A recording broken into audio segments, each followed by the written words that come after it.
మనకు పూర్తిగా తెలిసిపోయింది. మరలా కరోనా లాంటి మహమ్మారి మనపై దాడి చేయడం కొరకు రావడం జరుగుతుంది. ఇందులో భాగంగా భారతదేశంలో సుమారుగా ఇప్పుడు ఒక 7-8 కేసులు పూర్తిగా నమోదైనాయి. అంతేకాకుండా మన తెలుగు రాష్ట్రాలైనటువంటి కర్ణాటకలో మరియు తమిళనాడు, కేరళలో ఈ యొక్క కేసులు చాలా ఉన్నాయి.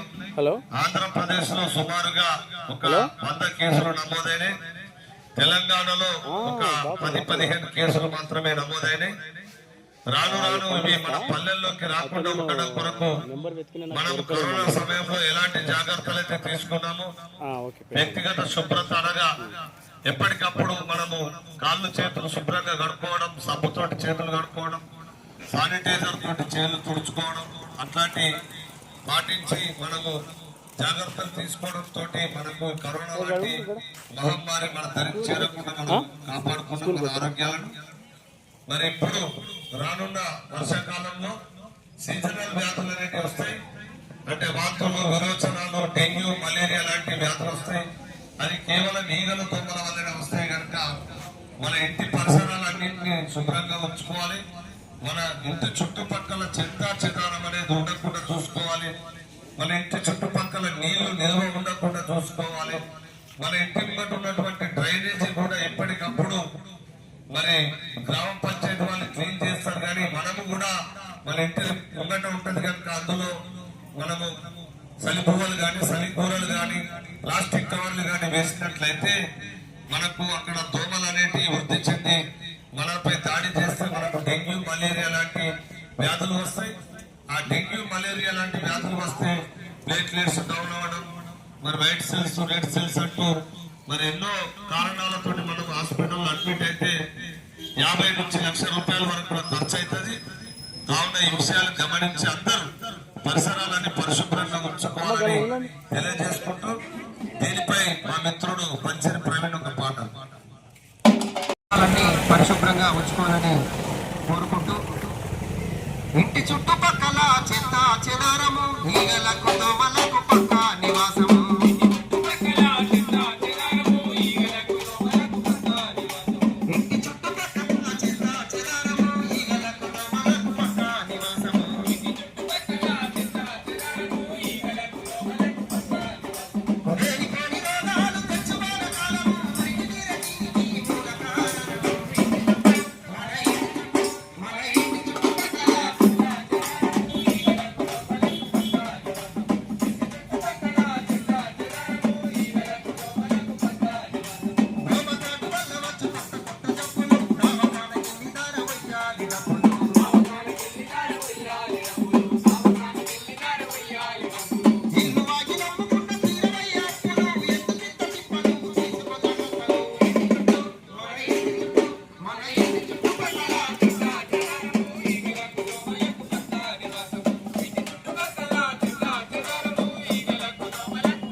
మరి ప్రభుత్వం ఎప్పుడైనా కూడా ప్రజలను ఎప్పటికప్పుడు ప్రతి విషయంపై అప్రమత్తం చేస్తారు. ఎందుకంటే ప్రభుత్వం యొక్క పని మనందరం కూడా ఆరోగ్యంగా ఉండాలనేది ప్రభుత్వం తీసుకున్నటువంటి నిర్ణయాలు. ఇవన్నీ కూడా గౌరవ కలెక్టర్ గారు ఇప్పుడు వచ్చే సీజనల్ వ్యాధుల్లో ప్రజల్ని అప్రమత్తం చేయడం కొరకే కార్యక్రమాన్ని ఇక్కడ ఏర్పాటు చేయడం జరిగింది.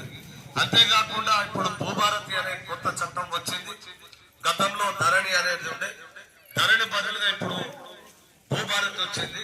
ఈ భూభారతిలో మరి ప్రతి రైతుకు అసలు భూ సమస్య అనేది ఉండకుండా ఎవరైతే మోక మీద ఉన్నారో వాళ్ళందరికీ కూడా పట్టాలు ఇవ్వడం కొరకు ప్రభుత్వం చక్కటి నిర్ణయాన్ని తీసుకున్నది. ఈ విషయం పట్ల మా మిత్రుడు మంచి పాటలు వినిపిస్తారు, మా పలిగిరి రాజేందర్. సమస్యలన్నీ ఈనాటితో తెలుగు భారతి నూతన వెలుగు. సమస్యలన్నీ ఈనాటితో తెలుగు, సమస్యలన్నీ ఈనాటితో తెలుగు, సమస్యలన్నీ ఈనాటితో తెలుగు. రైతులకు ప్రజలకు మేలందరి తెలుగు. అక్రమాలు లేని రాష్ట్రంగా మిగులు, అక్రమాలు లేని రాష్ట్రంగా మిగులు, అక్రమాలు లేని రాష్ట్రంగా మిగులు. సమస్యలన్నీ తీర్చాలని లక్ష్యం, సమస్యలన్నీ తీర్చాలని లక్ష్యం, సమస్యలన్నీ తీర్చాలని లక్ష్యం, సమస్యలన్నీ తీర్చాలని లక్ష్యం. సాధన నాలుగు కలుగుడు లక్ష్యం, భారతి తెచ్చను నూతన వెలుగు. సమస్యలన్నీ నాటిన వెలుగు, సమస్యలన్నీ నాటిన వెలుగు, సమస్యలన్నీ నాటిన వెలుగు. తెలంగాణ రాష్ట్రం భారతి విధానం నూతన 66 రెవెన్యూ చట్టం, నూతన 66 రెవెన్యూ చట్టం, నూతన 66 రెవెన్యూ చట్టం. గోదారు నెంబరుతో మన భూమి వివరం, అక్రమాలు అవినీతికి ఇక చెల్లదు కాలము, అక్రమాలు అవినీతికి ఇక చెల్లదు కాలము, అక్రమాలు అవినీతికి ఇక చెల్లదు కాలము. ఏలనాటి భూ సమస్య పరిష్కారము, ఏలనాటి భూ సమస్య పరిష్కారము. ప్రయాణికులకు ఎంతో సులభం, భారతి తెచ్చను నూతన వెలుగు. సమస్యలన్నీ నాటిన కలుగు, సమస్యలన్నీ నాటిన కలుగు, సమస్యలన్నీ నాటిన కలుగు. భారతి సేవను అతివేగము, ఆధునికము, నిర్ణీత గడువులోని అందకాసు పుస్తకము, గడువులోని అందకాసు పుస్తకాలు, నిర్ణీత గడువులోని అందకాసు తప్పులు సవరణలు పెట్టే అవకాశం, పారదర్శకము భూమి రికార్డుల వివరం, పారదర్శకత భూమి రికార్డుల వివరం, పారదర్శకత భూమి రికార్డుల వివరం. సమాచార కేంద్రాల్లో ఉచితమైన సహాయము, సమాచార కేంద్రాల్లో ఉచితమైన సహాయము, సమాచార కేంద్రాల్లో ఉచితమైన సహాయం. అర్హులైన రైతులకు హక్కు పొందే విధానం, భారతి తెచ్చను నూతన వెలుగు. సమస్యలన్నీ నాటిన కలుగు,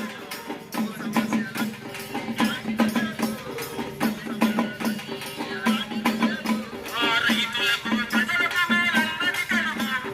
అక్రమాలు లేని రాష్ట్రంగా మిగులు. కావున ప్రజలందరూ ఈ భూభారతి కొత్త ఉన్నప్పటికీ కూడా మన కుటుంబ సమస్యల లెక్కనే ఈ భూ సమస్యలు కూడా ఉన్నాయి. ఈ భూ సమస్యలన్నీ ఎవరైనా కూడా ఉన్న వాళ్ళందరూ మీరు దరఖాస్తు చేసుకోవాలి. ఒకరోజు మనకు మన గ్రామంలో ప్రత్యేక డ్రైవ్ కూడా నిర్వహిస్తారు. అక్కడికి వచ్చే అధికారులకు మీ సమస్యలను తెలియజేసి మీరు దరఖాస్తు చేసుకున్నట్లయితే ఈ భూ సమస్యలు అనేవి లేకుండా పూర్తిగా పట్టా చేసి మరి రైతుకు అందిస్తారని సందర్భంగా తెలియజేసుకుంటూ గౌరవ సెక్రటరీ గారు వారి యొక్క సూచనలు కూడా తెలియజేస్తారు. అందరికీ నమస్కారం. వర్షాకాల సీజన్లో అంటువ్యాధులు రాకుండా తీసుకోవాల్సిన జాగ్రత్తల కోసం ప్రజల్ని చైతన్యపరచడానికి మా తాండ్యాల గ్రామానికి విచ్చేసిన కళాకారుల బృందానికి ధన్యవాదాలు, స్వాగతం, సుస్వాగతం. దాదాపుగా మా దగ్గర పనిచేస్తున్నటువంటి మా జీపీ శానిటేషన్ సిబ్బంది కానీ, మా దగ్గర ఉన్న అంగన్వాడీ టీచర్స్ కానీ, ఆశా వర్కర్స్ కానీ, ఈఓఎస్ కానీ, అందరం ఒక టీం వర్క్గా ఒక 2-3 టీంలు ఏర్పడి ప్రతి మంగళ శుక్రవారాలు రైడే చేస్తూ దాదాపుగా మా ప్రజలకు ఎలాంటి వ్యాధులు రాకుండా చర్యలు తీసుకుంటున్నాం. ఇంకా ఏమైనా తోడుబాట్లు ఉంటే వాటిని సవరించుకొని ఇంకా ఏమీ ఇబ్బందులు రాకుండా చేస్తున్నాం. అందులో మా ప్రజలకు కూడా మంచి అవేర్నెస్ కల్పించడానికి వచ్చిన మీకు ప్రత్యేకంగా ధన్యవాదాలు తెలియజేసుకుంటున్నా. Thank you. ధన్యవాదాలు. అట్లాగే ఇప్పుడు బడిపాట కార్యక్రమం కూడా ఉంటుంది. మన పిల్లలందరినీ కూడా మనకు గవర్నమెంట్ స్కూల్లోనే వేసేటట్టు కూడా మీరు ప్రత్యేక చొరవ చూపించాలి. అంతేకాకుండా మనకు వైద్యం పట్ల కూడా చాలా వరకు మనకు అన్ని ఫెసిలిటీస్ గవర్నమెంట్ కల్పిస్తున్నది. మీరు అవగాహన కల్పించాల్సిందే కోరుతున్నాం. Thank you sir.